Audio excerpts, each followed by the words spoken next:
बिस्मिल्लाहिर्रहमानिर्रहीम। अस्सलामु अलैकुम। एक चूहा किसान के घर में बिल बनाकर रहता था। एक दिन चूहे ने देखा कि किसान और उसकी बीवी बाज़ार से वापस आए।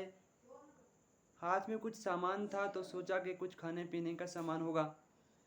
जब जा कर के उन्होंने अंदर सामान खोला तो उसमें चूहादानी देखी गई। चूहे ने घबराए हुए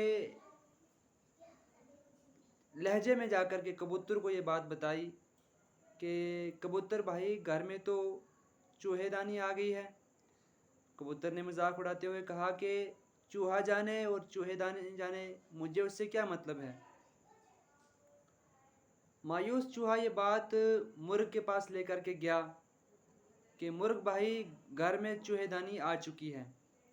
मुर्ग ने मजाक उड़ाते हुए कहा कि चूहा जाने और चूहेदानी जाने, मुझे इससे क्या लेना देना। अब चूहा वहाँ से भी मायूस होकर के बकरे के पास गया। बकरे भाई, घर में चूहेदानी आ चुकी है। अब बकरे ने भी मजाक बनाते हुए कहा कि चूहा जाने और चूहेदानी जाने, मुझे इससे क्या मतलब है। रात को जब चूहेदानी लगाई गई तो खटाक की आवाज़ सुनाई दी।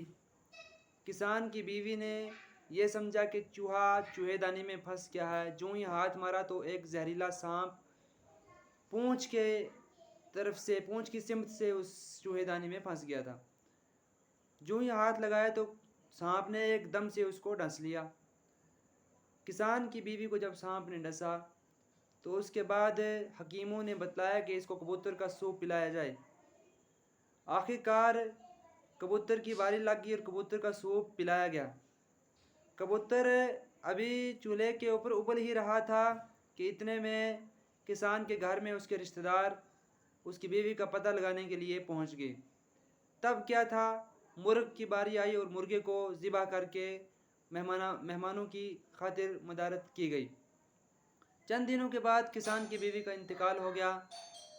इंतकाल के बाद जब घर में बहुत सारे मेहमान आए और बड़े बड़े फंक्शंस हुए और उसमें काफ़ी ज़्यादा लोगों का मजमा जो है वो इकट्ठा हुआ, तो उस वक्त ये कहा गया कि अब बकरे को ज़िबा किया जाए।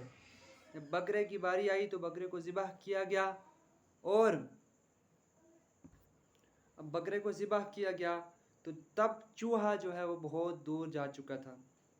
नाज़रीन किराम, इससे हमें ये सबक मिलता है कि हमें कभी भी ये नहीं कहना चाहिए कि ये मेरा मसला नहीं है बल्कि ये दूसरे का मसला है।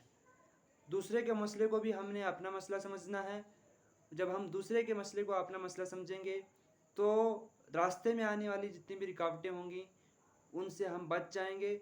और कभी कभार अगर ऐसा हो गया कि उस मसले की वजह से हमें कहीं फंसना पड़ गया तो दूसरों के बारे में हमने सोचा होगा तो हम भी उससे ज़रूर बिल ज़रूर बच पाएंगे।